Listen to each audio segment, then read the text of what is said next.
اعوذ باللہ من الشیطان الرجیم بسم اللہ الرحمن الرحیم رب اشرح لی صدری ویسر لی امری واحلل عقدۃ من لسانی یفقہوا قولی واجعل لی وزیرا من اہلی رب زدنی علما اللہم فقہنا فی الدین اللہم انی اسألک علما نافعا رزقا طیبا وعملا متقبلا آمین۔ السلام علیکم ورحمۃ اللہ وبرکاتہ۔ آج ہم 16واں پارہ شروع کریں گے۔ اس کا پہلا رکوع ہم کل پڑھ چکے ہیں، دوسرا رکوع دیکھتے ہیں۔ اعوذ باللہ من الشیطان الرجیم بسم اللہ الرحمن الرحیم وَيَسْأَلُونَكَ عَنْ ذِي الْقَرْنَيْنِ قُلْ سَأَتْلُو عَلَيْكُم مِّنْهُ ذِكْرًا۔ اور اے محمد صلی اللہ علیہ وسلم، یہ لوگ تم سے ذوالقرنین کے بارے میں پوچھتے ہیں، ان سے کہو میں اس کا کچھ حال تم کو سناتا ہوں۔ ہم نے اس کو زمین میں اقتدار عطا کر رکھا تھا اور اسے ہر قسم کے اسباب اور وسائل بخشے تھے۔ اس رکوع میں یہودیوں کے اشارے پر جو مشرکین مکہ نے رسول صلی اللہ علیہ وسلم سے سوالات کیے تھے، ان میں سے ایک سوال یہ تھا کہ ذوالقرنین کے بارے میں کیا جانتے ہیں وہ بتائیں۔ اس رکوع میں اس کا جواب دیا گیا۔ فرمایا ہم نے اس کو زمین پر حکمرانی عطا کی تھی اور فتوحات کے جملہ سامان اس کو مہیا کیے۔ اس میں اس کی 3 مہموں کا تذکرہ ہے۔ اس نے ایک سفر مغرب کی طرف کیا، وہ مغرب کی طرف فتوحات کرتا ہوا آگے بڑھتا گیا، یہاں تک کہ آگے سمندر آ گیا۔ وہاں غروب آفتاب کے وقت ایسا محسوس ہوتا تھا کہ سورج ایک گدلے پانی کی جھیل میں ڈوب رہا ہے۔ وہاں اسے ایک ایسی قوم ملی جو اس علاقے میں بستی تھی۔ وہ فاتح بادشاہ تھا، اگر چاہتا تو خوب لوٹ مار کرتا اور ان کو نقصان پہنچاتا، لیکن اس نے کہا کہ صرف ظالموں اور ناانصافوں کو ہی ہم سزا دیں گے اور ایسے لوگوں کو اللہ کے ہاں بھی عذاب ملے گا۔ رہے نیکوکار تو ان کو ڈرنے کی کوئی ضرورت نہیں۔ اس سے معلوم ہوا کہ وہ ایک نیک دل اور عادل بادشاہ تھا۔ پھر وہ مشرق کی طرف چلا۔ جب وہ فتوحات کرتا ہوا انتہائی مشرق میں آ گیا تو یہاں اس کو ایک ایسی قوم ملی جو ایک کھلے میدان میں زندگی بسر کرتی تھی، یعنی وہ اتنی پسماندہ اور وحشی تھی کہ اسے دھوپ یا بارش وغیرہ سے اپنا بچاؤ کرنے کے لیے کوئی اوٹ وغیرہ بھی بنانا نہیں آتا تھا۔ پھر وہ ایک اور سفر پر روانہ ہوا اور ایک ایسی جگہ پہنچا 2 پہاڑوں نے 2 دیواروں کی شکل اختیار کی ہوئی تھی، یعنی وہ ایک درے کی شکل میں تھے۔ وہاں ایک قوم آباد تھی اور ان کی زبان کوئی نہیں سمجھتا تھا۔ یاجوج اور ماجوج اس درے سے گزر کر آتے تھے اور اس طرف کی بستیوں میں لوٹ مار کرتے تھے۔ چنانچہ اس قوم نے کہا، اے ذوالقرنین، یاجوج اور ماجوج اس ملک میں آ کر لوٹ مار کرتے ہیں، کیا ایسا ہو سکتا ہے کہ آپ ان کے اور ہمارے درمیان ایک دیوار بنا دیں؟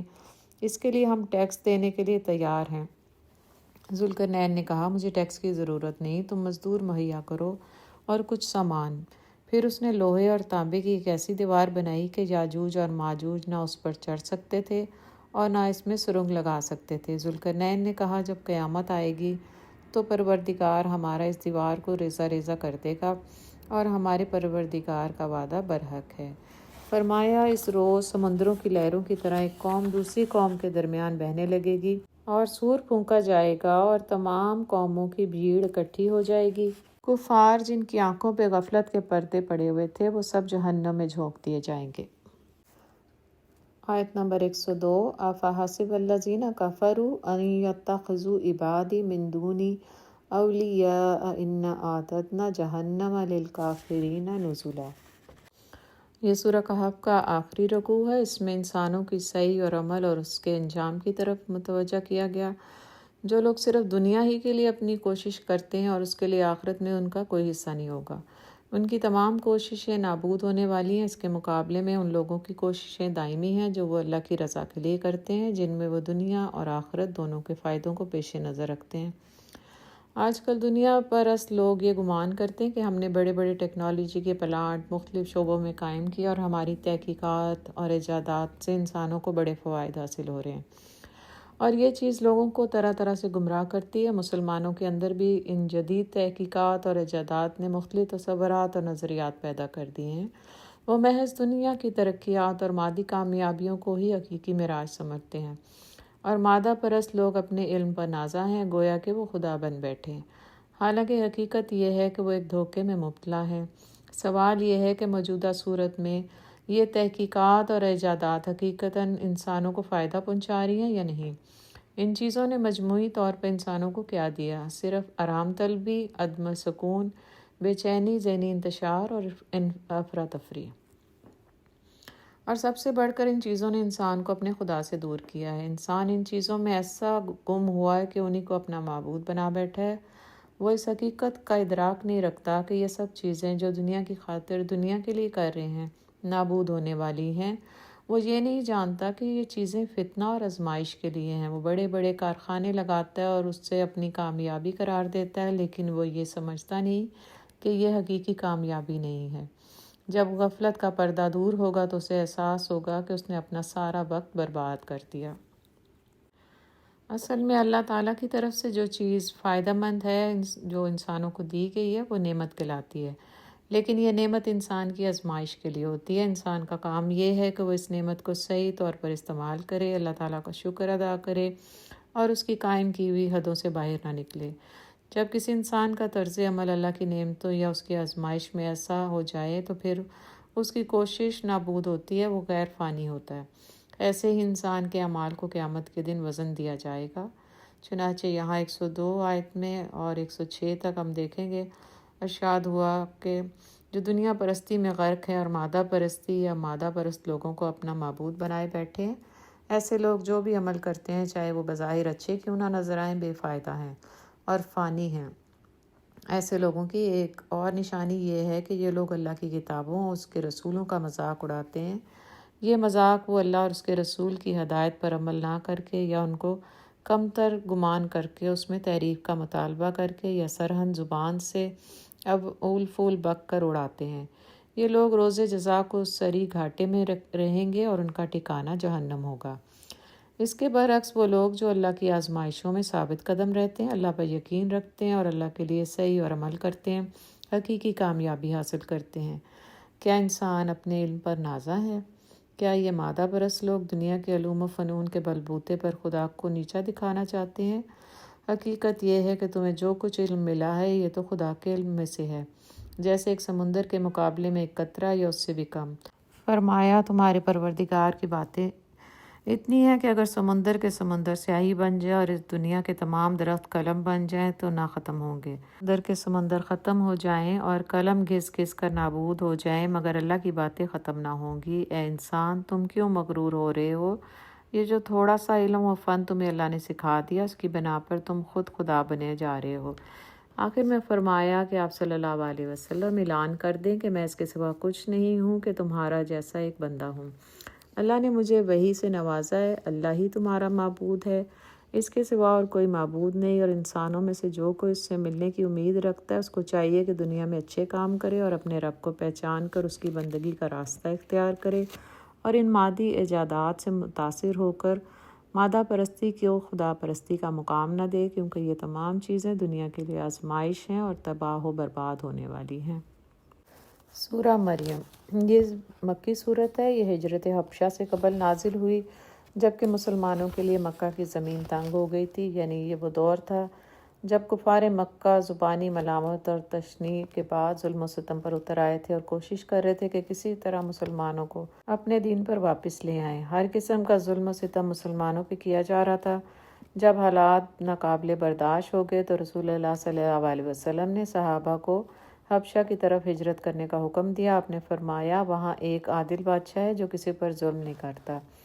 چنانچہ پہلے 11 مردوں اور 4 خواتین نے ہجرت کی، پھر کچھ عرصے بعد مزید مسلمان وہاں ہجرت کر گئے۔ اس طرح مجموعی طور پر 83 مرد، 11 خواتین اور 7 غیر قریشی مسلمان حبشہ میں جمع ہوئے اور مکہ میں آپ کے ساتھ صرف 40 مسلمان رہ گئے۔ ادھر کفار مکہ نے پہلی ہجرت کے وقت مسلمانوں کو پکڑنے کی کوشش کی لیکن ناکام رہے۔ پھر بعد میں انہوں نے فیصلہ کر کے کچھ لوگوں کو خوب تحفے تحائف دے کر حبشہ بھیجا کہ وہ نجاشی سے جا کر بات کریں کہ مسلمانوں کو گرفتار کر کے واپس لائیں۔ اس موقع پر نجاشی نے کہا کہ میں ان کا موقف سنے بغیر انہیں تمہارے حوالے نہیں کروں گا۔ چنانچہ مسلمانوں کو دربار میں حاضر کیا گیا تو اس موقع پر حضرت جعفر رضی اللہ نے ایک پراسرار تقریر کی اور بعد میں سورہ مریم کے پہلے 2 رکوع سنائے۔ چنانچہ اس سے اتنا وہ نجاشی متاثر ہوا کہ اس کی آنکھوں سے آنسو جاری ہو گئے اور اس نے کفار مکہ کو صاف جواب دے دیا۔ اس نے کفار کے تمام تحفے بھی واپس کیے اور مسلمانوں سے کہا کہ تم لوگ اطمینان سے یہاں رہو۔ ہجرت کے وقت یہ صورت مسلمانوں کو ذات راہ کے طور پر دی گئی تھی تاکہ وہ عیسائیوں کے اس ملک میں حضرت عیسیٰ علیہ السلام کی صحیح حیثیت پیش کریں اور ان کے ابن اللہ ہونے کا صاف صاف انکار کر دیں۔ اس سے یہ بات سامنے آتی ہے کہ مسلمانوں کو دین کے معاملے میں ذرا بھی کمزوری دکھانے کی تعلیم نہیں دے گی، چاہے جیسے بھی حالات ہوں۔ یہی وجہ ہے کہ وہاں مسلمانوں نے اللہ پر توکل رکھتے ہوئے عیسائیوں کے عقیدے کے برخلاف کلمہ حق بلند کیا اور اللہ کی مدد سے وہ سرخرو ہوئے۔ اس صورت کے پہلے رکوع میں حضرت یحییٰ کی معجزانہ پیدائش کا تذکرہ ہے اور دوسرے رکوع میں حضرت عیسیٰ کا۔ تیسرے رکوع میں حضرت ابراہیم کا تذکرہ ہے۔ اس کے لیے بھی ان کی قوم نے ایسے ہی حالات پیدا کر دیے تھے جیسے اب کفار مکہ نے مسلمانوں کے ساتھ کر رکھے تھے، جس کے بعد وہ ہجرت پر مجبور ہو گئے۔ اس سے کفار کو بتانا مقصود تھا کہ تم ان لوگوں کی روش پر گامزن ہو جو حضرت ابراہیم کے دشمن تھے، اور مسلمانوں کو یہ تسلی دینا کہ تم سنت ابراہیمی پر عمل پیرا ہو۔ وہ ہجرت کر کے اور زیادہ سر بلند ہو گئے تھے، اسی طرح تم بھی رفعت پاؤ گے۔ چوتھے رکوع میں دیگر انبیاء کا تذکرہ کر کے گمراہوں کو تنبیہ کی گئی ہے اور نیکوکاروں کو خوشخبری سنائی گئی ہے۔ آخری دو رکوع میں کفار کی بے اثر اور بے دلیل باتوں کی نقاب کشائی کی گئی اور انہیں تنبیہ کی گئی تھی کہ وہ باز آ جائیں، نہیں تو ان کا انجام برا ہوگا۔ اعوذ باللہ من الشیطان الرجیم، بسم اللہ الرحمن الرحیم۔ قاف ہا یا عین صاد، ذکر رحمت ربک عبدہ زکریا اذ نادى ربہ نداء خفیا قال رب انی وهن العظم منی واشتعل الرأس شیبا ولم اقم بدعائک رب شقیا۔ قاف ہا یا عین صاد، ذکر ہے اس رحمت کا جو تیرے رب نے اپنے بندے زکریا پر کی تھی جبکہ اس نے اپنے رب کو چپ کے پکارا۔ اس نے عرض کیا، پروردگار میری ہڈیاں تک گھل گئی ہیں اور سر بڑھاپے سے بھڑک اٹھا ہے۔ اے پروردگار، میں کبھی تجھ سے دعا مانگ کر نامراد نہیں رہا۔ اس رکوع میں حضرت یحییٰ علیہ السلام کی پیدائش کا حال بیان ہو رہا ہے۔ حضرت زکریا علیہ السلام نے اپنے پروردگار سے چپکے سے دعا کی کہ میرا جسم کمزور ہو گیا، میرے بال سفید ہو چکے ہیں۔ میں نے جب بھی کسی بات کے لیے دعا کی تو نے مجھے کبھی محروم نہیں رکھا۔ مجھے اپنے مرنے کے بعد اپنے عزیزوں سے اندیشہ ہے، یعنی ان میں سے کوئی بھی اس قابل نظر نہیں آتا کہ وہ نیکی کا حکم دینے والا ہو اور بدی سے روکنے والا ہو، اور میری بیوی بھی بانجھ ہے، تو اپنے خاص فضل سے مجھے ایک وارث بخش دے جو میرا اور خاندان یعقوب کا وارث ہو۔ اس پر حکم ہوا، اے زکریا، ہم تجھے ایک لڑکے کی خوشخبری دیتے ہیں جس کا نام یحییٰ ہے۔ تو حضرت زکریا علیہ السلام نے تعجب سے کہا، میرے لڑکا کیسے ہو سکتا ہے جبکہ میں بوڑھا ہو چکا ہوں اور میری بیوی بانجھ ہے؟ اللہ نے فرمایا، ایسا ہی ہوگا۔ کیا تجھے معلوم نہیں کہ اس سے پہلے تجھے پیدا کیا جبکہ تیرا نام و نشان تک نہ تھا؟ حضرت زکریا نے عرض کیا، پروردگار میرے لیے کوئی نشانی مقرر فرما، یعنی تاکہ جب حمل ٹھہر جائے تو مجھے علم ہو جائے کہ تو نے اپنا وعدہ پورا کر دیا۔ فرمایا، نشانی یہ ہے کہ 3 رات اور دن مسلسل لوگوں سے بات نہ کر سکے گا۔ چنانچہ جب یہ بات ظہور میں آئی اور حضرت زکریا نے اللہ کی نشانی کو محسوس کر لیا تو آپ اپنے حجرے سے باہر نکلے اور اپنی قوم کے لوگوں کو اشارے سے کہا کہ وہ صبح و شام اللہ کی تسبیح اور پاکی بیان کرتے رہیں، یعنی اس کی نشانی اور معجزے کے ظہور پر حضرت زکریا کو اللہ کی تسبیح اور تحلیل میں مشغول رہنے کا حکم ہوا، جس میں آپ نے اپنی قوم کے لوگوں کو بھی شامل کر لیا۔ چنانچہ اس طرح حضرت یحییٰ معجزانہ طریقے سے پیدا ہوئے۔ لڑکپن ہی میں ان کی زندگی زہد و عبادت اور گوشہ نشینی اور اعتکاف میں گزری۔ ان کو حکم ہوا کہ وہ کتاب الہی کے پیچھے مضبوطی سے قائم ہو جائیں۔ اللہ نے ان کو خاص اپنے فضل سے نرمی اور نفس کی پاکیزگی عطا فرمائی۔ وہ اپنے ماں باپ کے بہت خدمت گزار تھے، سرکش اور نافرمان نہ تھے۔ حضرت یحییٰ کے لیے سراسر سلامتی ہے۔ اگلا رکوع آیت نمبر 16 سے 40 تک۔ اس رکوع میں حضرت عیسیٰ علیہ السلام کی معجزانہ پیدائش کا تذکرہ ہے۔ گزشتہ رکوع میں حضرت عیسیٰ کی پیدائش کے تذکرے سے پہلے حضرت یحییٰ کی پیدائش کا تذکرہ اس بات کا پیش خیمہ کہ جس طرح حضرت یحییٰ اللہ کے اذن سے پیدا ہوئے، اس طرح حضرت عیسیٰ بھی اللہ کے اذن سے اس دنیا کے فطری قوانین کے برعکس پیدا ہوئے۔ اب معجزے کا مقصد یہ ہے کہ اللہ پر ایمان لایا جائے اور اس کا شکر اور اس کی تسبیح و تحلیل کی جائے، جیسا کہ حضرت یحییٰ کی پیدائش کے موقع پر ہوا تھا، نہ کہ اس سے گمراہ ہو جائیں اور طرح طرح کے گمان پیدا کر کے دوسروں کو بھی گمراہ کر دیں۔ یہاں فرمایا جا رہا ہے کہ جب حضرت مریم جوان ہوئی تو عبادت کے لیے الگ تھلگ جگہ منتخب کر کے وہاں مشغول عبادت ہو گئی۔ وہاں ایک فرشتہ انسانی شکل میں آپ کے سامنے آ کھڑا ہوا۔ حضرت مریم اس کو دیکھ کر فرمانے لگیں، اگر تجھ میں خدا کا خوف ہے تو میں تجھ سے اللہ کی پناہ مانگتی ہوں۔ چنانچہ اس نے کہا کہ اللہ کے حکم سے میں تجھے ایک پاکیزہ بیٹا دینے آیا ہوں۔ حضرت مریم نے کہا، یہ کیسے ممکن ہے جبکہ مجھے کسی انسان نے نہ چھوا نہ میں بدکار ہوں۔ فرشتے نے کہا، اللہ کے حکم سے ظاہری اسباب کے بغیر آپ کے ہاں لڑکا ہوگا، وہ دنیا والوں کے لیے ایک نشانی ہوگا۔ چنانچہ وہ حاملہ ہو گئیں اور ایک دور دراز کے مقام پر چلی گئیں۔ پھر زچگی کی تکلیف نے ان کو ایک کھجور کے درخت کے نیچے پہنچا دیا۔ پھر آپ کے ہاں بچہ پیدا ہوا۔ اس پر حضرت مریم اپنی بدنامی اور رسوائی کے خوف سے فرمانے لگیں، کاش میں اس سے قبل ہی مر گئی ہوتی۔ ارشاد ہوا، غمناک نہ ہو، اس درخت کے نیچے ایک چشمہ اللہ نے پیدا کر دیا ہے اور درخت پر تازہ رسیلی کھجوریں ہیں، بس تو کھا پی اور اپنی آنکھیں بچے کو دیکھ کر ٹھنڈی کر۔ اگر کوئی آدمی آئے تو اس سے کہہ دینا کہ میں نے اللہ کے لیے خاموشی کے روزے کی نظر مانی ہوئی ہے اور کسی سے بات نہ کرنا۔ پھر جب وہ گود میں بچے کو لے کر اپنی قوم کے پاس آئیں تو قوم کے لوگ ان کو ملامت کرنے لگے۔ حضرت مریم نے بچے کی طرف اشارہ کیا، یعنی تمہاری باتوں کا جواب یہ دے گا، اس سے وہ پوچھ لو۔ وہ بولے، جو بچہ گہوارے میں ہو اس سے کیسے بات کی جا سکتی ہے؟ ادھر بچہ بول اٹھا کہ میں اللہ کا بندہ ہوں اور مجھے اللہ نے کتاب دی ہے اور نبی بنایا ہے اور نماز اور زکوٰۃ اور والدہ سے اس نے سلوک کا حکم دیا ہے۔ اللہ نے مجھے صاحب برکت بنایا اور میرے لیے سراسر سلامتی مقرر کی ہے۔ بے شک میرا اور تمہارا پروردگار اللہ ہے، بس اسی کی بندگی کرو کہ یہی سیدھا راستہ ہے۔ فرمایا، یہ عیسیٰ ابن مریم کی پیدائش جو اللہ کے کلمہ کن سے ہوئی، یعنی وہی کلمہ جس سے یہ کائنات اور اس کی تمام مخلوقات وجود میں آئیں، اور یہ ہے عیسیٰ بن مریم کا قول کہ وہ صرف اللہ کے بندے اور اس کے نبی ہیں۔ اہل کتاب عیسائیوں نے اختلاف کیا اور ان کو اللہ کا بیٹا بنا لیا۔ ایسے لوگوں کے معاملے کا فیصلہ اس دن کر دیا جائے گا جب تمام انبیاء اپنی اپنی امتوں کے اوپر گواہی دینے کے لیے حاضر ہوں گے۔ اب یہ غفلت میں پڑے ہوئے ہیں اور ایمان نہیں لا رہے، مگر اس دن یہ لوگ اس کے برعکس خوب سننے والے اور خوب دیکھنے والے ہوں گے، لیکن اس دن ان کا دیکھنا اور سننا بے فائدہ ہوگا کہ وہ محض حسرت اور افسوس کا دن ہوگا۔ تمام لوگوں کو یقیناً ہماری ہی طرف لوٹ کر آنا ہے۔ آیت نمبر 41، وَاذْكُرْ فِي الْكِتَابِ ابراہیم اِنَّهُ كَانَ صَدِّيقًا نَبِيًّا، اور اس کتاب میں ابراہیم کا قصہ بیان کرو، بے شک وہ ایک راست باز انسان اور ایک نبی تھا۔ اس رکوع میں حضرت ابراہیم علیہ السلام کی زندگی کے حالات بتائے جا رہے ہیں۔ جبکہ آپ کو اللہ نے نبوت سے سرفراز کیا تو آپ نے سب سے پہلے اپنے باپ کو توحید کی دعوت دی، لیکن آپ کے والد اور آپ کی قوم نے اس دعوت سے انکار کر دیا اور آپ کو ہجرت پر مجبور کیا۔ یہاں کفار مکہ کو بتایا جا رہا ہے کہ تمہارا یہ رویہ مسلمانوں کے ساتھ بے آئینی ہی ویسا ہی ہے جیسا حضرت ابراہیم کے ساتھ ان کے گھر والوں نے اور ان کی قوم نے کیا تھا۔ اب تمہاری پوزیشن وہ ہے جو حضرت ابراہیم علیہ السلام کے دشمنوں کی تھی، اور مسلمانوں کی پوزیشن حضرت ابراہیم والی ہے۔ یہ آر اس وجہ سے دلائی گئی کہ قریش مکہ حضرت ابراہیم علیہ السلام کو اپنا پیشوا کہتے تھے اور ان کی اولاد ہونے پر فخر کرتے تھے۔ حضرت ابراہیم نے اپنے والد سے کہا، ابا جان، آپ ان کی پوجا کرتے ہیں جو نہ دیکھ سکتے ہیں، نہ سن سکتے ہیں اور نہ ہی کسی کے کام آ سکتے ہیں۔ مجھے اللہ کی طرف سے ایسا علم دیا گیا ہے جو آپ کو نہیں دیا گیا۔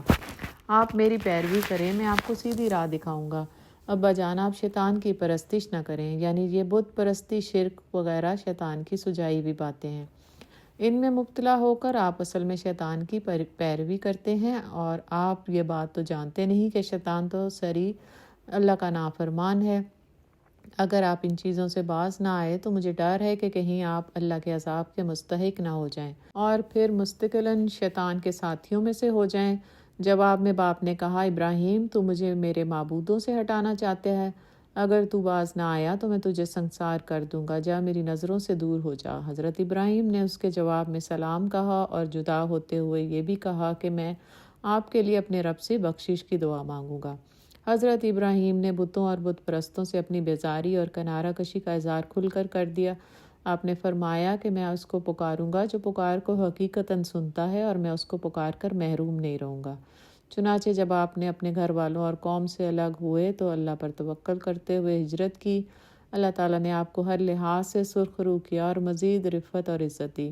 آپ کو صالح اور نیک اولاد سے نوازا اور اس میں نبوت کو جاری ساری کیا۔ اگلا رکوع آیت نمبر 51۔ وَاذْكُرْ فِي الْكِتَابِ مُوسَىٰ إِنَّهُ كَانَ مُخْلِصًا وَكَانَ رَسُولًا نَبِيًّا۔ اور ذکر کرو اس کتاب میں موسیٰ کا، وہ ایک چیدہ شخص تھا اور رسول نبی تھا۔ اس رکوع میں اللہ تعالیٰ نے اپنے برگزیدہ رسولوں اور نبیوں کا ذکر کیا۔ سب سے پہلے حضرت موسیٰ کا ذکر ہے۔ ان کو اللہ تعالیٰ نے کوہ طور پر اپنی ہم کلامی بخشی اور اپنی خاص رحمت سے حضرت ہارون کو بھی نبی بنا کر ان کے ساتھ کر دیا۔ اس طرح حضرت اسماعیل کی شان بیان کی کہ وہ بھی پیغمبر تھے۔ وہ گھر والوں کو نماز پڑھنے اور زکوٰۃ دینے کا حکم دیا کرتے تھے۔ وہ اللہ تعالیٰ کے برگزیدہ بندوں میں سے تھے۔ پھر حضرت ادریس علیہ السلام کا تذکرہ ہے کہ وہ بھی ایک سچے اور بلند درجہ نبی تھے، اور دیگر انبیاء جو اولاد آدم، نوح علیہ السلام اور ابراہیم و یعقوب میں سے تھے، سب کو اللہ تعالیٰ نے منتخب کیا اور ہدایت سے نوازا۔ ان سب کی بعثت کا ایک ہی مقصد تھا، یہ اللہ کی آیتیں کمال و دل جمعی سے سن کر سجدے میں روتے ہوئے گر پڑتے تھے۔ ہر دور میں انبیاء نے خوب اصلاح کی اور شرک و ظلم کو ختم کیا، لیکن اس کے بعد پھر خرابی اس وجہ سے پیدا ہوئی کہ رفتہ رفتہ ان کے جانشین ایسے آئے جو راہ راستے ہٹے ہوئے تھے، جنہوں نے نمازیں ضائع کیں اور اپنی خواہشات کے بندے بن گئے۔ ہر امت کے زوال میں سب سے پہلی اور سب بڑی وجہ نماز سے غفلت ہے۔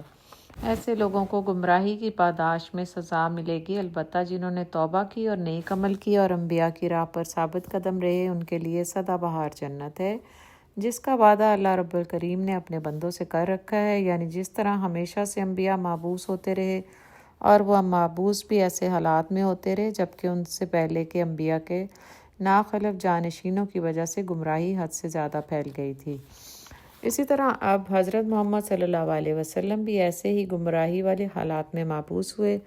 جس طرح پہلے انبیاء کا مقام اور مرتبہ تھا، اسی طرح حضور کا بھی ایک مقام اور درجہ ہے۔ آپ سید الانبیاء اور خاتم النبیین ہیں۔ اب جو لوگ آپ پر ایمان لا کر توبہ اور اصلاح کر لیں گے اور ایمان کی راہ پر مضبوطی سے جمے رہیں گے، انہی کے لیے کامیابی ہے۔ ایسے متقی لوگوں کو ہی جنت کا وارث بنایا جائے گا۔ آیت نمبر 64 اور 65 میں فرشتوں کا قول ہے کہ ہم اللہ کے حکم کے بغیر نہیں اترا کرتے، یعنی ہم خود سے کوئی کام نہیں کرتے بلکہ وہی کرتے ہیں جو ہمیں اللہ حکم دیتا ہے۔ جو کچھ ہمارے آگے اور جو پیچھے ہے سب اللہ کا ہے، اور اللہ اپنے وعدوں کو بھولنے والا نہیں۔ زمین و آسمان اور جو کچھ ان کے درمیان ہے سب کا پروردگار وہی ہے، اسی کی عبادت کرو اور اس پر ثابت قدم رہو۔ اس کے سوا ان تمام چیزوں کا اگر کوئی مالک ہے تو بتاؤ وہ کون ہے۔ اگلا رکوع آیت نمبر 66 سے 82 تک۔ اس رکوع میں منکرین آخرت کی باتیں بیان ہو رہی ہیں۔ وہ کہتے ہیں کہ کیا مرنے کے بعد ہم دوبارہ زندہ کیے جائیں گے؟ اللہ تعالیٰ نے یہاں فرمایا کہ ان کو معلوم نہیں کہ وہ پہلے کچھ نہ تھے تو ان کو پیدا کیا۔ قیامت کے روز ہم ایسے منکروں اور ان کے پیشوا شیطان کو جہنم کے گرد لا کر گھٹنوں کے بل گرا دیں گے، پھر ان کے اعمال کے مطابق درجہ بدرجہ جہنم میں ڈالیں گے۔ یہ لوگ ایمان والوں پر پھپتیاں کستے ہیں کہ دنیا میں شان و شوکت اور اولاد میں کون زیادہ ہے، اور دونوں فریقوں میں سے کس کے مکان اور محفلیں بہتر ہیں، حالانکہ ان سے قبل ہم نے ایسی بہت سی امتوں کو ہلاک کیا جو ٹھاٹھ اور نمود میں ان سے بھی زیادہ تھی۔ فرمایا ان سے کہہ دیں کہ اللہ تعالیٰ نے تمہیں مہلت دی ہے، جب یہ مہلت ختم ہو جائے گی، جیسا کہ گزشتہ قوموں کے ساتھ ہوا کہ ہر قوم کی مہلت عمل بالآخر ختم ہو کر رہی، تو تمہیں پتہ چل جائے گا کہ اصل میں کس کے مکان برے تھے اور کس کے لشکر کمزور۔ پھر دنیا میں بھی تم اپنے اعمال کے نتائج دیکھ لو گے اور قیامت کے دن بھی تم اللہ کے عذاب سے نہیں بچ سکو گے۔ اصل میں مکان اور محفلوں کی شان و شوکت ظاہری تزئین و آرائش سے نہیں بلکہ دلوں کی پاکیزگی سے ہوتی ہے۔ جو لوگ اللہ پر ایمان لاتے ہیں اور اس کی بتائی ہوئی راہ پر چلتے ہیں، انہی کے مکان اور محفلیں اچھی ہوتی ہیں۔ ایسے لوگوں کو اللہ مزید ہدایت سے نوازتا ہے اور ان کے دل کو سکون اور اطمینان بھی بخشتا ہے۔ انہی لوگوں کے اعمال باقی رہتے ہیں اور انہی کا انجام بہتر ہے۔ فرمایا منکرین یہ بھی دعویٰ کرتے ہیں کہ ہم دنیا میں بھی اور اگر آخرت ہوئی تو اس میں بھی مال اور اولاد سے نوازے جائیں گے۔ جواب میں فرمایا جا رہا ہے کہ انہوں نے اللہ سے غیب کی کیا خبر پا لی ہے یا کوئی عہد لے لیا ہے۔ اصل میں منکرین ایسی باتیں اللہ کی طرف سے دی ہوئی مہلت اور اس میں آزمائش کے سبب دی جانے والی نعمتوں کو دیکھتے ہوئے بغیر کسی دلیل کے کہتے ہیں۔ جب اللہ تعالیٰ انہیں نعمتوں سے نوازتا ہے تو وہ کہتے ہیں کہ کون سا عذاب، کیسا عذاب؟ تم ہمیں گمراہ کہتے ہو اور ہمیں مغضوب کہتے ہو۔ ہمیں دیکھو، ہر طرح کی آسائش ہمارے پاس ہے اور ہمیں یہ اب بھی مل رہی ہے اور آئندہ بھی ملے گی۔ یعنی یہ وہ حقیقت ہے جس کے بارے میں اللہ کہتا ہے، اللہ جس کو چاہتا ہے گمراہ کرتا ہے۔ فرمایا ہرگز نہیں، ان کے ان کاموں اور باتوں سے ان کے حق میں عذاب ہی بڑھتا ہے، اور یہ لوگ جس سر و سامان کا ذکر کرتے ہیں اور جن معبودان باطل پر بھروسہ رکھتے ہیں، سب اسی دنیا میں رہ جائیں گے، آخر ان کو اکیلے اکیلے ہمارے پاس حاضر ہونا ہے۔ ان کے بنائے ہوئے خود ساختہ معبود ان کے کچھ کام نہیں آئیں گے۔ آیت نمبر 83۔ أَلَمْ تَرَ أَنَّا أَرْسَلْنَا الشَّيَاطِينَ عَلَى الْكَافِرِينَ تُؤْزُوهُمْ أَزًّا۔ اس رکوع کے آغاز میں اللہ تعالیٰ فرما رہے ہیں کہ ہم نے اس دنیا میں شیطان کو بھی چھوڑ رکھا ہے جو انہیں خوب مخالفت حق پر اکسا رہے ہیں اور اپنی عارضی خوشحالیوں کے گھمنڈ میں مبتلا کر رہے ہیں۔ انسان کو اس بات کا احساس تک نہیں رہتا، وہ اپنی خوشحالیوں میں مگن اس حقیقت کو بالکل فراموش کر بیٹھتا ہے کہ اس کی زندگی کے حوادث پر اس کا ایک لمحے کے لیے بھی اختیار نہیں۔ آیت نمبر 84 میں فرمایا کہ آپ صلی اللہ علیہ وسلم جلدی نہ کریں، ان منکرین کی مہلت عمل ختم ہونے والی ہے اور جزائے عمل کا قانون حرکت میں آنے والا ہے۔ اس دنیا میں بھی یہ اپنا انجام دیکھ لیں گے اور آخرت میں بھی۔ آگے فرمایا آخرت میں ہم ایمان لانے والے متقیوں کو مہمان بنا کر اپنے پاس جمع کریں گے اور ان مجرموں کو جہنم کی طرف ہانک دیا جائے گا۔ وہاں یہ مجرم اس دنیا کی طرح سفارش وغیرہ سے کام چلا کر اپنی جان نہیں چھڑا سکیں گے۔ سفارش صرف اسی کے حق میں کی جائے گی جس کے بارے میں رحمان اجازت دے گا، اور کرے گا وہ بھی جس کو وہ اجازت دے گا۔ یہاں سے سورت کا اختتام ہو رہا ہے۔ اب سلسلہ بیان پھر سورت کے ابتدائی مضمون والا ہے۔ آیت نمبر 88 سے 95 میں حضرت عیسیٰ کی شخصیت اور آخرت کے بارے میں عیسائیوں کی گمراہی کو رد کیا گیا۔ فرمایا جنہوں نے رحمان کے لیے بیٹے کا عقیدہ گڑھا، انہوں نے ایک بہت ہی بیہودہ بات بنائی ہے۔ یہ اتنی بڑی بات تھی کہ قریب تھا کہ اس کائنات کا نظام درم برم ہو جاتا، لیکن وہ الرحمن ہے، وہ انسانوں کو سنبھلنے کا موقع دیتا رہتا ہے۔ اس کے یہ شان شان نہیں کہ وہ کسی کو اپنا بیٹا بنائے۔ جو اس حقیقت کو ماننے کے لیے تیار نہیں، انہیں اس بات کا علم روز جزا کو ہو جائے گا جب اس کائنات کی ایک ایک مخلوق اس کے حضور عبد بن کر حاضر ہوگی۔ اس نے اپنی ایک ایک مخلوق کو شمار کر رکھا ہے اور ہر ایک کے تمام حالات بھی اس کے علم میں ہیں۔ سب اس کے حضور فردن فردن حاضر ہوں گے۔ آخر میں دو باتوں کا تذکرہ کیا گیا، ایک یہ کہ جو ایمان اور عمل کی راہ اختیار کریں گے، ان قریب اللہ ان کے لیے انسانوں کے دل کھول دے گا اور وہ سب کے محبوب بن جائیں گے۔ دوسری یہ کہ حق کے منکروں اور مقابلہ کرنے والوں کو انہی نتائج کا سامنا کرنا ہوگا جو سابقہ تباہ شدہ گروہوں کو آپس میں پیش آیا۔ ان کے نام و نشان باقی تک نہیں رہے۔ ربنا لا تزغ قلوبنا بعد إذ هديتنا من لدنك رحمة إنك أنت الوهاب۔ اللہ تعالیٰ ہمیں ان فنا ہونے والی بستیوں میں نہ بنانا، آمین۔ سورۃ طٰہٰ مکی صورت ہے۔ اس صورت کا زمانہ نزول سورہ مریم کے قریب کا ہی ہے۔ ممکن ہے کہ یہ ہجرت حبشہ کے زمانے میں یا اس کے بعد نازل ہوئی ہو۔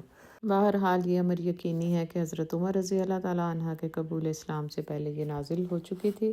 ان کے قبول اسلام کی سب سے زیادہ مشہور اور معتبر روایت یہ ہے کہ جب وہ نبی صلی اللہ علیہ وسلم کو قتل کرنے کی نیت سے نکلے تو راستے میں ایک شخص نے ان سے کہا کہ پہلے اپنے گھر کی خبر لو، تمہاری بہن اور بہنوئی اس نئے دین میں داخل ہو چکے ہیں۔ یہ سن کر حضرت عمر سیدھے بہن کے گھر پہنچے۔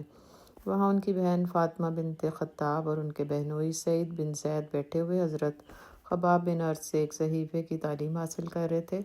حضرت عمر کے آتے ہی ان کی بہن نے وہ صحیفہ چھپا لیا، مگر حضرت عمر ان کے پڑھنے کی آواز سن چکے تھے۔ انہوں نے پہلے کچھ پوچھ گچھ کی، اس کے بعد بہنوئی پر پل پڑے اور مارنا شروع کر دیا۔ بہن نے بچانا چاہا تو انہیں بھی مارا پیٹا، ان کا سر پھٹ گیا۔ آخرکار بہن اور بہنوئی دونوں نے کہا کہ ہم مسلمان ہو چکے ہیں، تم سے جو کچھ ہو سکے کر لو۔ حضرت عمر اپنی بہن کا بہتا ہوا خون دیکھ کر پریشان ہو گئے اور کہنے لگے کہ اچھا مجھے بھی وہ چیز دکھاؤ جو تم لوگ پڑھ رہے تھے۔ بہن نے پہلے قسم لی کہ وہ اسے پھاڑیں گے نہیں، پھر کہا کہ تم جب تک غسل نہ کر لو اس پاک صحیفے کو ہاتھ نہیں لگا سکتے۔ حضرت عمر رضی اللہ تعالیٰ عنہ نے غسل کیا اور پھر وہ صحیفہ لے کر پڑھنا شروع کیا۔ اس میں یہی سورہ طٰہٰ لکھی ہوئی تھی۔ پڑھتے پڑھتے یک لخت ان کی زبان سے نکلا، کیا خوب کلام ہے۔ یہ سنتے ہی حضرت خباب بن ارت جو ان کی آہٹ پاتے ہی چھپ گئے تھے، باہر آئے اور کہا بخدا مجھے توقع ہے کہ اللہ تعالیٰ تم سے اپنے نبی کی دعوت پھیلانے میں بڑی خدمت لے گا۔ کل ہی میں نے نبی صلی اللہ علیہ وسلم کو یہ فرماتے سنا تھا کہ خدایا ابو الحکم بن حشام ابو جہل یا عمر بن خطاب دونوں میں سے کسی کو اسلام کا حامی بنا دیں۔ بس اے عمر اللہ کی طرف چلو، اللہ کی طرف چلو۔ اس فکرے نے رہی سے ہی کسر پوری کر دی اور اس وقت حضرت خباب کے ساتھ جا کر حضرت عمر رضی اللہ تعالیٰ عنہ نے نبی صلی اللہ علیہ وسلم کی خدمت میں اسلام قبول کیا، اور یہ ہجرت حبشہ سے تھوڑی مدت بعد ہی کا قصہ ہے۔ مکی دور کے وسط میں جبکہ مسلمان ظلم و ستم کی چکی میں پس رہے تھے اور ہر طرف دعوت حق کے جواب میں انکار ہی مل رہا تھا، قبولیت حق کی رفتار بہت محدود تھی، یہ صورتحال رسول اللہ پر بہت گراں گزر رہی تھی۔ حضور کا دل تمام نوع انسانی کی ہدایت کے لیے بے چین تھا۔ کون اس غم اور اضطراب کا اندازہ لگا سکتا ہے جس کی مقدس آگ حضور کے قلب اطہر میں سلگ رہی تھی؟ یہی وجہ ہے کہ اس دور کی تمام تنزیلات تسکین و تسلی کی روح سے معمور تھیں۔ یہی روح اس صورت میں بھی بول رہی ہے، براہ راست خطاب آپ صلی اللہ علیہ وسلم سے اور بلا واسطہ آپ کے ساتھیوں سے ہے۔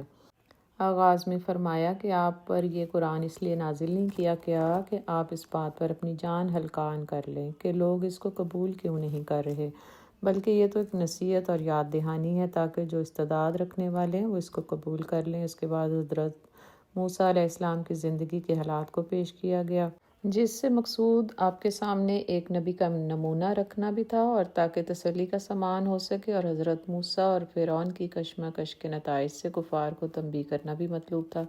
اللہ تعالیٰ کسی انسان کو نبوت سے کیوں کر سرفراز فرماتا ہے، ایک نبی کو اپنی زندگی میں کن کن حالات سے دوچار ہونا پڑتا ہے، مخالفت کرنے والے کیسے کیسے ہٹ درم اور غافل ہوتے ہیں، اور حق کی مخالفت میں کیسے کیسے ہتھ کنڈے استعمال ہوتے ہیں۔ ان مخالفت کرنے والوں کا انجام کیا ہوتا ہے اور لوگوں میں گمراہی کیوں کر پھیلتی ہے اور رواج پاتی ہے، یہ تمام حقیقتیں اس قصے سے سامنے آتی ہیں۔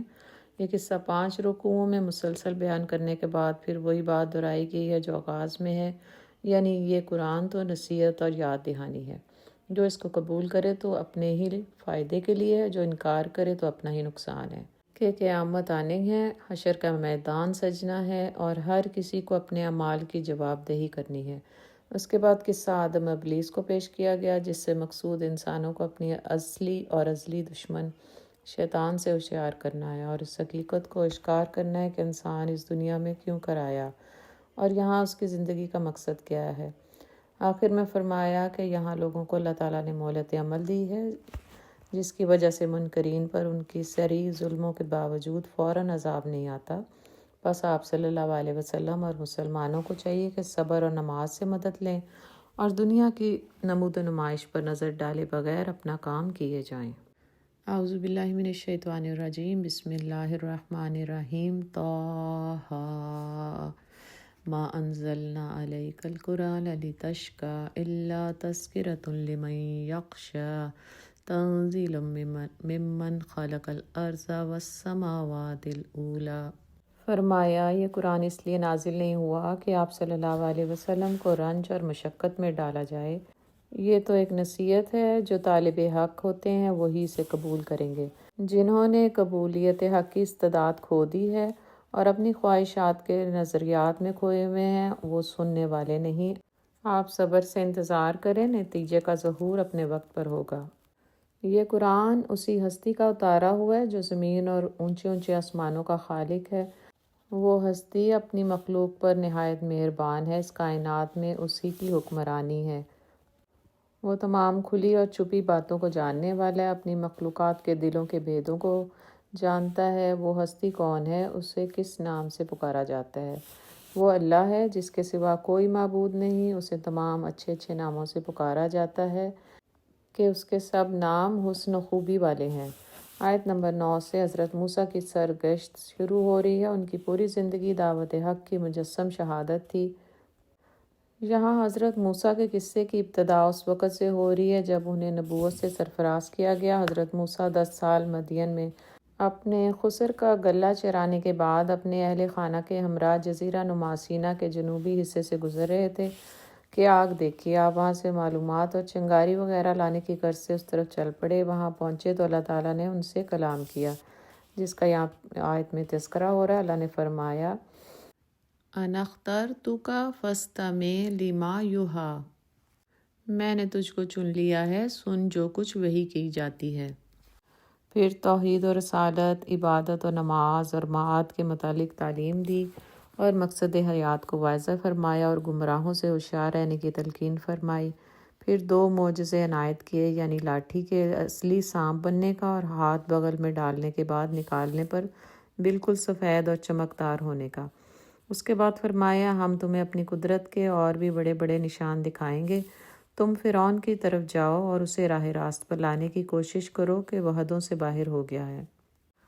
جس طرح حضرت موسیٰ علیہ السلام کو اللہ نے منتخب اور تیار کر کے اپنا نبی بنایا اور مصر کے فرعونوں کی طرف بھیجا، اب اسی طرح حضور صلی اللہ علیہ وسلم کو اللہ نے اپنا نبی بنا کر سب سے پہلے قریش مکہ کے فرعونوں کی طرف پیغام حق دے کر بھیجا تاکہ وہ راہ راست پر آ جائیں۔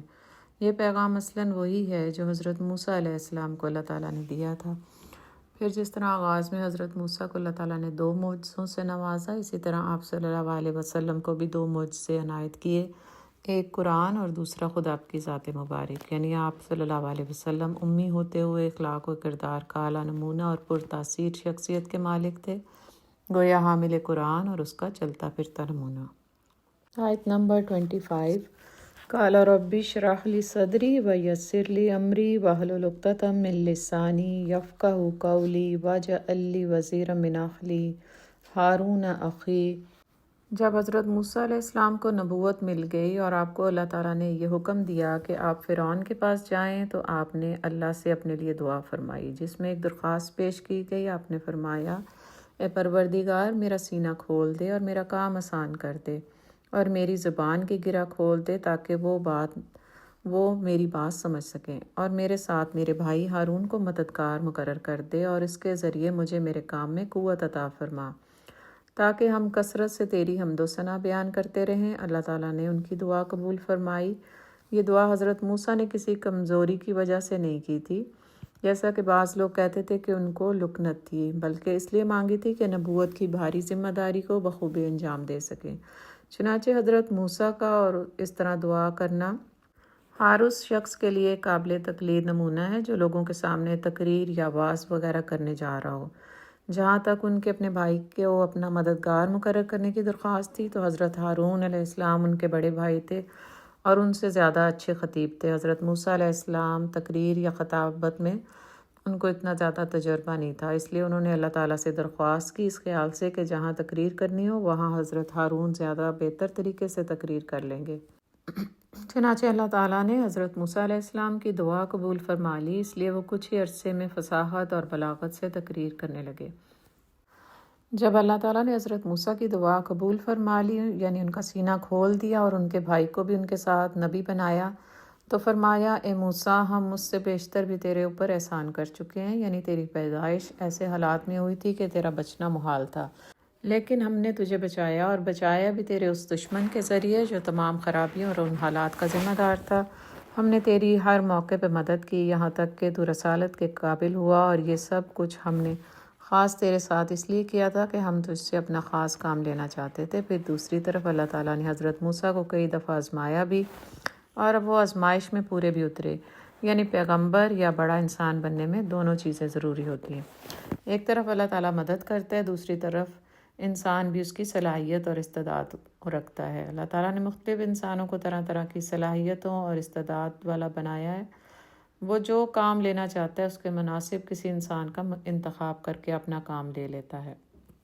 آگے فرمایا کہ تم دونوں میری یہ نشانیاں لے جاؤ اور دیکھو تمہارے ذمے یہ جو کام لگایا ہے اس میں اور اس کے تقاضوں کی ادائیگی میں کوئی کوتاہی نہ کرنا، اس کو بحسن خوبی ادا کرنا۔ تم فرعون سے نرمی سے بات کرنا، یعنی اسے دلیل سے سمجھانا، شاید کہ وہ مان جائے۔ پھر دونوں کے اندیشہ ظاہر کرنے پر فرمایا اس سے ڈرنا مت، میں تمہارے ساتھ ہوں، میں تمہاری ایسے طریقے سے مدد کروں گا کہ وہ تمہارا کچھ بھی نہیں بگاڑ سکے گا۔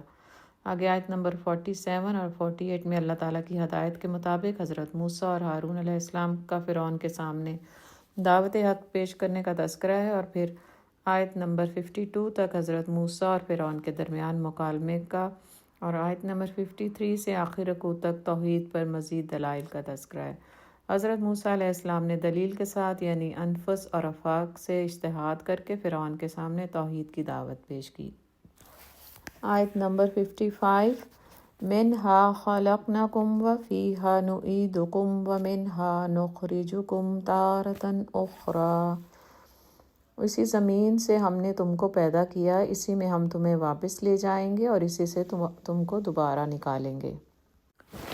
جب حضرت موسیٰ علیہ السلام نے فرعون کے دربار میں بہت اچھی طرح سے دلائل کے ساتھ اپنی دعوت پیش کی اور اللہ تعالیٰ کی نشانیاں پیش کی اور اس سے مطالبہ کیا کہ کم از کم وہ بنی اسرائیل کو آزاد کر دے اور ان کے ساتھ جانے کی اجازت دے دے، لیکن وہ نہ مانا اور انکار کر دیا۔ اس نے اللہ کے معجزات کو جادو قرار دیا اور کہنے لگا تم جادوگر ہو اور جادو کے زور سے ہمیں ملک سے نکالنا چاہتے ہو۔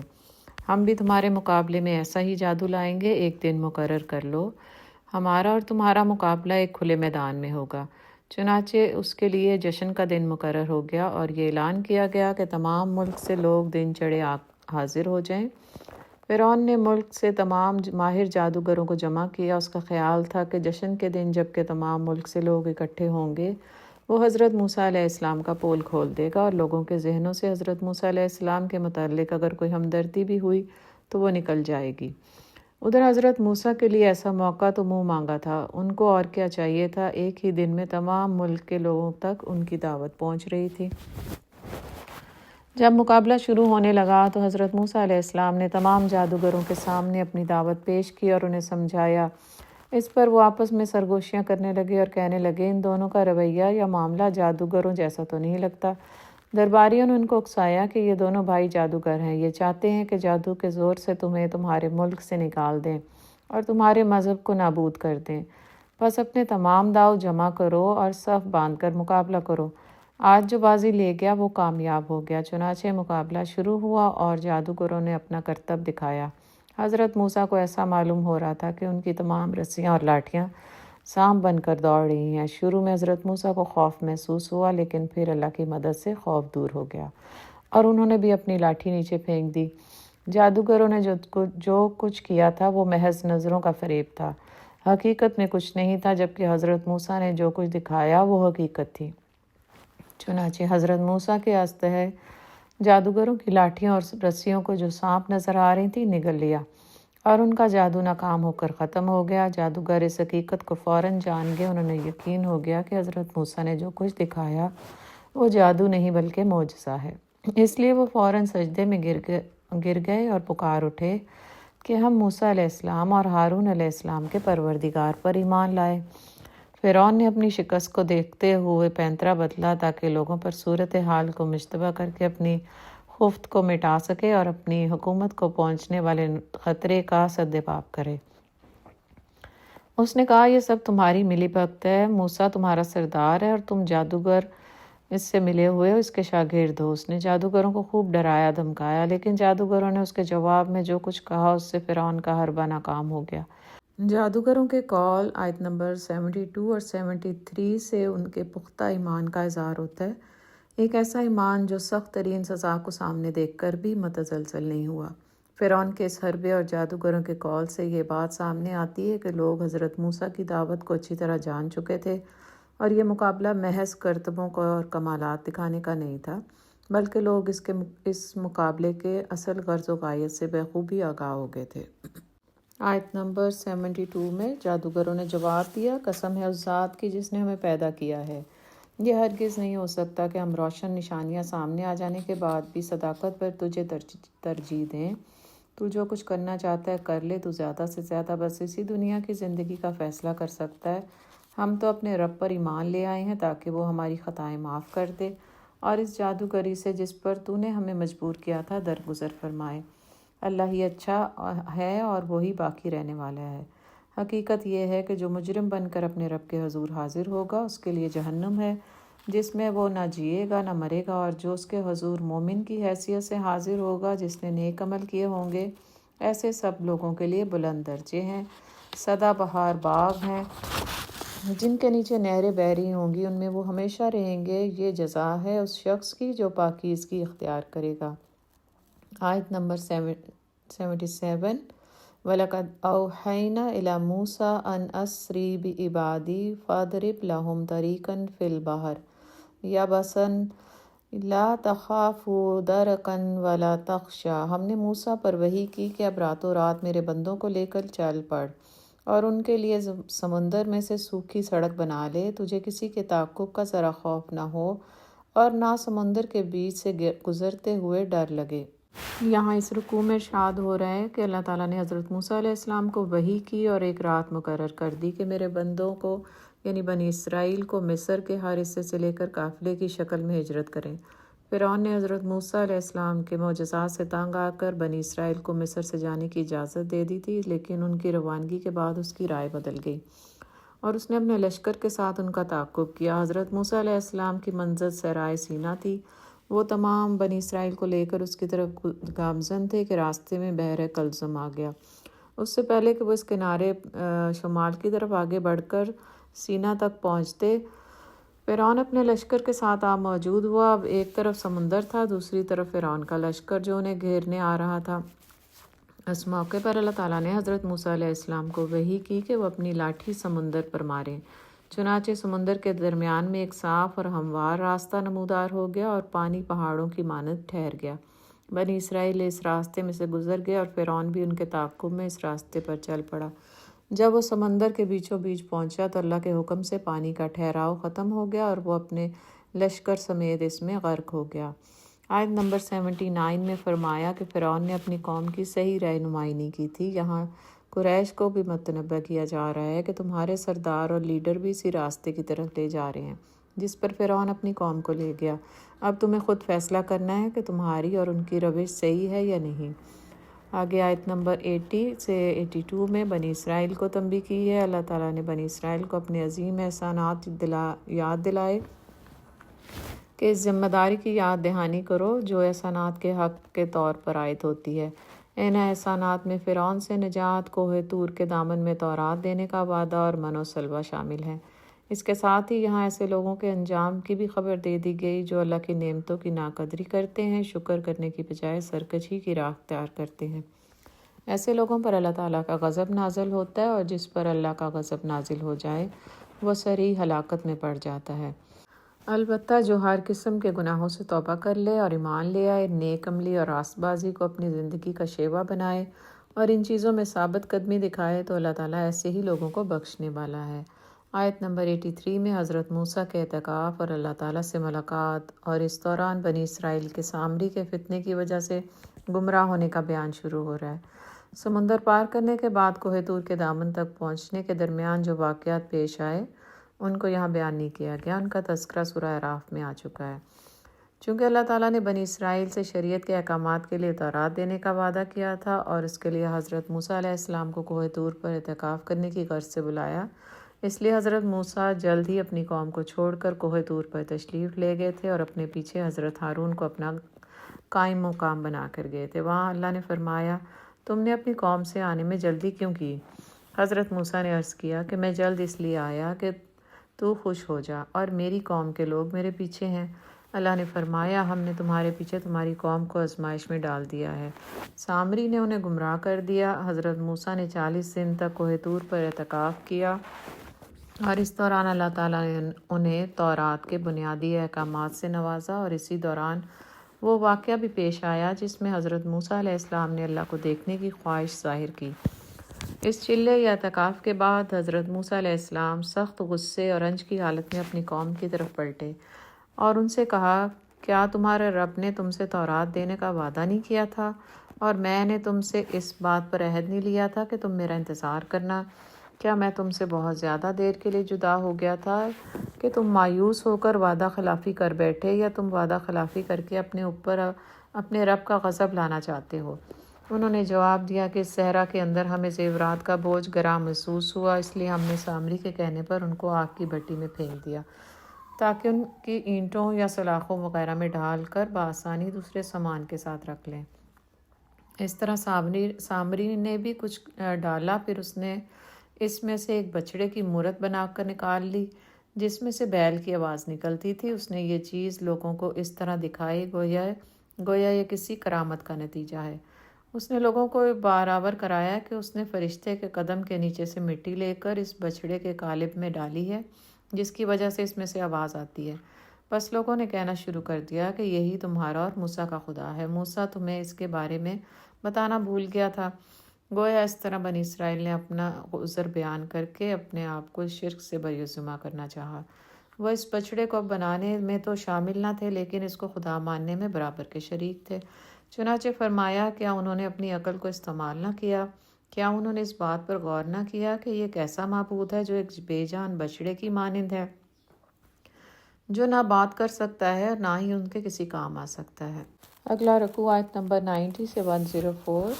حضرت ہارون علیہ السلام اس گمراہی کے آغاز میں ہی لوگوں کو کہہ چکے تھے کہ لوگوں تم کو مفسدین فتنے میں مبتلا کر رہے ہیں، تمہارا معبود خدائے رحمان ہے، نہ کہ تمہارے اپنے ہاتھوں کا بنایا ہوا بچڑا۔ میری بات مانو، ان مفسدین کا کہنا نہ مانو۔ لیکن لوگوں نے ان کی ایک بھی نہ سنی اور کہا، ہم تو اس کی پرستش پر اس وقت تک قائم رہیں گے جب تک حضرت موسیٰ واپس نہ آ جائیں۔ چنانچہ جب حضرت ہارون سے حضرت موسیٰ نے دریافت کیا کہ تم نے میرے بعد ان کو گمراہی سے کیوں نہ روکا اور میرے حکم کی خلاف ورزی کیوں کی اور ان کے سر اور داڑھی کے بالوں کو پکڑ لیا، تو حضرت ہارون نے حضرت موسیٰ علیہ السلام سے کہا، میری ماں جائے، میری داڑھی اور سر کے بال نہ پکڑیں۔ میں نے لوگوں کو بہت سمجھایا، لیکن اکثریت پر سامری کا جادو چل گیا، اور میں نے اپنے کچھ ساتھیوں کے ساتھ عملی اقدام اس لیے نہ کیے کہ اس سے ملت کے اندر تفریق پیدا ہو جاتی اور کشت و خون ہو جاتا، اور چونکہ میں کمزور تھا اس لیے مجھے اندیشہ تھا کہ وہ لوگ مجھے اور میرے ساتھیوں کو قتل نہ کر دیں۔ اس طرح ایک نیا فتنہ پیدا ہو جاتا، اور اس وقت بھی آپ یہی بات کہتے کہ ہارون نے میری بات کو ملحوظ خاطر نہ رکھا۔ یعنی حضرت ہارون نے زبان سے نصیحت کا حق ادا کیا، ہاتھ سے اس وجہ سے نہ روک سکے کہ ان کے پاس طاقت نہیں تھی۔ پھر وہ سامری کی طرف متوجہ ہوئے اور کہا، تم بتاؤ کہ تم نے یہ کیا کیا، یہ کیسا فتنہ کھڑا کر دیا؟ جب وہ حضرت موسیٰ کی گرفت میں آ گیا تو اس نے ہوشیاری سے ایک بات بنائی اور ساتھ ہی اس امر کا اعتراف بھی کر لیا کہ یہ جو کچھ ہوا ایک مغالطہ تھا۔ میں نے کہا، میں اپنے نفس کے ایک فریب کو کشف سمجھ بیٹھا اور مجھ سے یہ جرم سرزد ہو گیا۔ چنانچہ حضرت موسیٰ نے اس پر لعنت کر دی اور کہا کہ عمر بھر کے لیے تمہیں یہ سزا ہے کہ کہتے پھرو، لوگوں میں ناپاک ہوں، مجھے کوئی نہ چھوئے۔ فرمائے، یہ دنیا کا عذاب ہے اور آخرت کا عذاب بھی تیرے لیے شدنی ہے۔ اب دیکھ تیرے معبود کا کیا حشر ہوتا ہے۔ ہم اسے جلا ڈالیں گے اور ریزہ ریزہ کر کے سمندر میں بکھیر دیں گے۔ یہ اس لیے کہا کہ شرک کے ساتھ اس کے تمام جرائم کا بھی خاتمہ ہو جائے۔ یاد رکھو، تمہارا معبود یہ بچڑا نہیں بلکہ صرف اللہ ہے، جس کے سوا کوئی معبود نہیں، ہر چیز اس کے علم میں ہے۔ یہاں حضرت موسیٰ علیہ السلام کی سرگزشت تمام ہوئی۔ آگے بیان ہو رہا ہے حضرت محمد صلی اللہ علیہ وسلم سے۔ فرمایا کہ یہ ماضی کا قصہ نہیں ہے، یہ سب کچھ اب بھی پیش آ رہا ہے اور آئندہ بھی آئے گا۔ جو تمہاری دعوت سے اعراض کر رہے ہیں، قیامت کے روز ان کو اپنا بھی اور ان کا بھی بوجھ اٹھانا پڑے گا جو ان کی وجہ سے گمراہ ہوئے۔ جو اعراض کر رہے ہیں ان کو ان کے حال پر چھوڑ دو، ان کو راہ راست پر لانے کے تم ذمہ دار نہیں ہو۔ تمہارا کام صرف نصیحت کرنا ہے۔ قیامت کے دن سور کی آواز پر سب جمع ہوں گے۔ یہ وہ سخت ترین دن ہوگا جب مجرموں کا حال برا ہوگا۔ وہاں ہر کسی کو اس دنیا کی زندگی ایسے محسوس ہوگی جیسے وہ ایک دن یا اس سے بھی کم وقت اس میں گزار کر آئے۔ جگہ جی لگانے کی دنیا نہیں ہے، یہ عبرت کی جا ہے، تماشا نہیں ہے۔ آیت نمبر 105۔ وَيَسْأَلُونَكَ عَنِ الْجِبَالِ فَقُلْ يَنسِفُهَا رَبِّي نَسْفًا۔ یہ لوگ پوچھتے ہیں کہ آخر اس دن یہ پہاڑ کہاں چلے جائیں گے؟ کہو کہ میرا رب ان کو دھول بنا کر اڑا دے گا اور زمین کو ایسا ہموار چٹیل میدان بنا دے گا کہ اس میں تم کوئی بل اور سلوٹ نہیں دیکھو گے۔ اس رکوع میں قیامت کے مناظر کا کچھ حصہ پیش کیا گیا ہے۔ جب حضرت محمد صلی اللہ علیہ وسلم قیامت کے بارے میں قرآنی آیات پیش فرماتے تو نادان لوگ مذاق کے انداز میں سوال کرتے تھے کہ جب قیامت آئے گی تو پہاڑوں اور اونچی اونچی جگہوں کا کیا بنے گا اور لوگ کیوں کر میدان حشر میں جمع ہوں گے؟ فرمایا، ان سے کہہ دو کہ میرا رب ان کو پاش پاش کر کے گرد و غبار کی طرح اڑا دے گا اور تمام زمین ایک چٹیل میدان بنا دی جائے گی۔ کوئی اونچ نیچ اور نشیب و فراز نہیں ہوگا۔ سور کی منادی پر سب سیدھے چلے آئیں گے، کوئی اکڑ نہ دکھا سکے گا۔ اس روز تمام آوازیں الرحمن کے آگے دب جائیں گی۔ سرسراہٹ یا پاؤں کی آہٹ کے سوا تم کچھ بھی نہ سن سکو گے۔ وہاں اس کی اجازت کے بغیر کسی کی سفارش نہیں چلے گی، سب اس کے روبرو سر جھکائے کھڑے ہوں گے۔ ظلم کا بھار اٹھانے والے نامراد ہوں گے۔ جو شخص نیک عمل لے کر آئے گا اور مومن بھی ہوگا تو اس کو کسی ظلم یا حق تلفی کا کوئی خطرہ نہیں۔ فرمایا، اے محمد صلی اللہ علیہ وسلم، قرآن مجید کو ہم نے عربی زبان میں تنذیر و تبشیر کی باتوں کو پھیر پھیر کر بیان کرنے والا اس لیے نازل فرمایا ہے تاکہ لوگ اسے بآسانی سمجھ سکیں اور تقوی اختیار کریں۔ آگے آپ صلی اللہ علیہ وسلم کو ہدایت دی جا رہی ہے۔ فرمایا، جب تک وحی کا نزول پورا نہ ہو جایا کرے آپ اس کے پڑھنے میں جلدی نہ کیا کریں اور ہمیشہ دعا کرتے رہیں کہ اے پروردگار میرے علم میں اضافہ کر، رب زدنی علما۔ ہم نے اس سے قبل آدم کو ایک حکم دیا تھا لیکن وہ بھول گیا، ہم نے اس میں عزم نہ پایا۔ آیت نمبر 116۔ وَإِذْ قُلْنَا لِلْمَلَائِكَةِ اسْجُدُوا لِآدَمَ فَسَجَدُوا إِلَّا إِبْلِيسَ أَبَىٰ۔ یاد کرو وہ وقت جب کہ ہم نے فرشتوں سے کہا تھا کہ آدم کو سجدہ کرو، وہ سب تو سجدہ کر گئے مگر ایک ابلیس تھا کہ انکار کر بیٹھا۔ اس پر ہم نے آدم سے کہا کہ دیکھو یہ تمہارا اور تمہاری بیوی کا دشمن ہے، ایسا نہ ہو یہ تمہیں جنت سے نکلوا دے اور تم مصیبت میں پڑ جاؤ۔ یہاں تو تمہیں یہ آسائشیں حاصل ہیں کہ نہ بھوکے ننگے رہتے ہو، نہ پیاس اور دھوپ تمہیں ستاتی ہے۔ لیکن شیطان نے اسے پھسلایا، کہنے لگا آدم بتاؤں تمہیں وہ درخت جس سے ابدی زندگی اور لازوال سلطنت حاصل ہوتی ہے؟ آخر کار دونوں میاں بیوی اس درخت کا پھل کھا گئے۔ نتیجتاً یہ ہوا کہ فوراً ہی ان کے سطر ایک دوسرے کے آگے کھل گئے اور لگے دونوں اپنے آپ کو جنت کے پتوں سے ڈھانکنے۔ آدم نے اپنے رب کی نافرمانی کی اور راہ راست سے بھٹک گیا۔ پھر اس کے رب نے اسے برگزیدہ کیا اور اس کی توبہ قبول کر لی اور اسے ہدایت بخشی۔ جب اللہ تعالیٰ نے حضرت آدم پر شیطان کی دشمنی واضح کر دی اور یہ بھی بتایا کہ کہیں ایسا نہ ہو کہ وہ تمہیں جنت سے نکلوا دے اور تم مشقت میں پڑ جاؤ، کیونکہ جنت میں تمہیں تمہاری فطرت کے مطابق ہر چیز مناسب وافر میسر ہے، تو اس کے باوجود بھی وہ شیطان کے کہنے میں آ گئے اور اللہ کی نافرمانی کر بیٹھے۔ اگرچہ یہ کمزوریاں انسان کے اندر پائی جاتی ہیں لیکن اگر انسان چاہے تو ان کمزوریوں پر قابو پا سکتا ہے۔ یہ کمزوریاں اصل میں انسان کی غفلت شعاری کی وجہ سے آتی ہیں۔ اگر انسان غافل نہ ہو اور ہر کام کرنے سے پہلے خوب سوچ سمجھ لے تو کبھی گمراہ نہیں ہوگا۔ دوسرے الفاظ میں کہ علم اور تقوی کی کمی کی وجہ سے، اگر علم اور تقوی ہو تو وہ کبھی گمراہ نہیں ہوگا۔ فرمایا کہ جب وہ اللہ کی نافرمانی کر بیٹھے تو ان سے وہ مقام و مرتبہ چھن گیا جو انہیں نصیب ہوا تھا اور وہ بے یار و مددگار بھٹک کر رہ گئے۔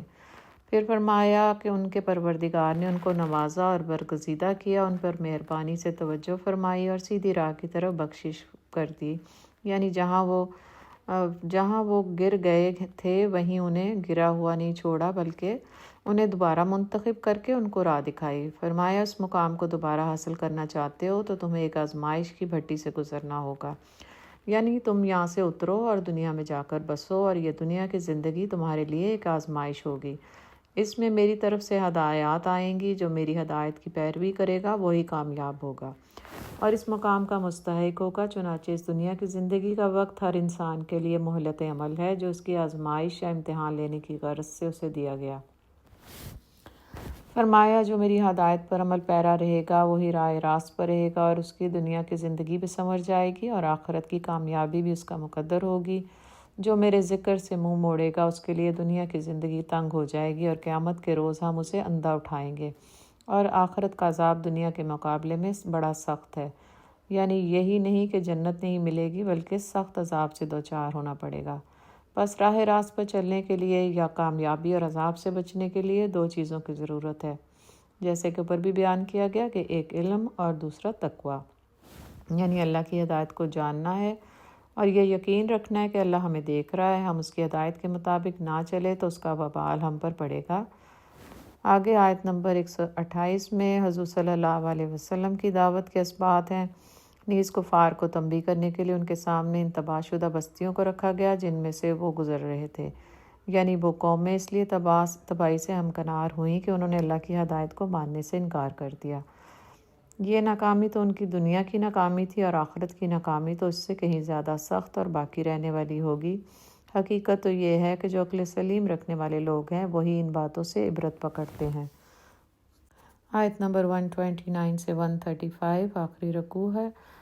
آیت نمبر 129 میں فرمایا کہ ہر انسان اور ہر قوم کے لیے مہلت عمل کے لیے اللہ تعالیٰ نے ایک میعاد مقرر کر رکھی ہے۔ اگر تقدیر الہی کا یہ قانون پہلے سے نہ ہوتا تو انکار اور بدعملی کے نتائج اپنے مقررہ وقت اور حالت کے مطابق ظہور میں آئیں گے تو یہ منکرین حق اپنی سرکشیوں کی بنا پر کب کے مجرم بن کر عذاب الہی سے مستحق ہو گئے ہوتے۔ اللہ تعالیٰ فرما رہے ہیں آپ صلی اللہ علیہ وسلم دشمنان حق کی باتوں پر صبر کریں اور صبح شام تسبیح و تحلیل میں مصروف رہیں۔ ان ظالموں کی دولت کی فراوانیوں کو نظر اٹھا کر بھی نہ دیکھیں۔ یہاں ہر گوشہ میں رحمت الہی نے ڈھیل دے رکھی ہے اور مقصود آزمائش کرنا ہے۔ نیز اس ڈھیل یا مہلت کا ایک مقصد یہ بھی ہے کہ شاید لوگ سنبھل جائیں اور راہ راست پر آ جائیں، پھر اگر سنبھل جائیں تو اپنے ہی حق میں بہتری کریں گے۔ اللہ سب سے بے نیاز ہے، اسے کسی کے عمل سے کوئی فائدہ نہیں پہنچتا، وہی سب کو فائدہ پہنچانے والا غنی ہے۔ آپ صلی اللہ علیہ وسلم وقت مقرر کا انتظار کریں اور اپنے ساتھیوں اور اپنے متعلقین کو بھی نماز اور صبر کی تلقین کریں۔ نماز اور صبر کی روح تمہارے اندر پیدا ہو گئی کہ یہ دونوں باتیں فتح اور کامیابی کی کلید ہیں۔ انجام کار پرہیزگاروں کے لیے ان کے پاس ان کے رب کی سب سے بڑی نشانی اس قرآن کی شکل میں پہنچ چکی ہے جسے ایک امی لوگوں کو پڑھ کر سنا رہا ہے، جس میں گزشتہ تمام کتب کے مضامین کا نچوڑ ہے۔ اگر ہم آپ صلی اللہ علیہ وسلم کی تشریف آوری سے پہلے ان کو ہلاک کر دیتے تو یہ کہتے کہ ہمارے پاس کوئی رسول نہیں آیا تھا جس کی ہم پیروی کرتے، یعنی اتمام حجت کرنا اور ٹھیک طریقے سے کرنا اللہ کی سنت ہے۔ آپ صلی اللہ علیہ وسلم انہیں کہہ دیں یہاں ہر ایک کے لیے مستقبل کا انتظار کرنا ہے، بس تم بھی انتظار کرو، ان قریب تمہیں معلوم ہو جائے گا کہ کون سیدھے راستے پر ہے اور کون منزل مقصود پر پہنچا ہے۔ اللہم الہمنی رشدی واعذنی من شرور انفسنا، اللہم اہدنا الصراط المستقیم۔ یا اللہ ہمیں سیدھی اور سچی راہ پر چلنے کی توفیق عطا فرما اور ہمیں بھٹکنے سے بچا لے۔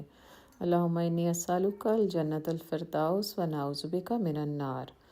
سبحانک اللہم و بحمدک نشہد ان لا الہ الا انت نستغفرک ونتوب الیک۔ سبحان ربک رب العزۃ عما یصفون وسلام علی المرسلین والحمد للہ رب العالمین۔ السلام علیکم ورحمۃ اللہ وبرکاتہ۔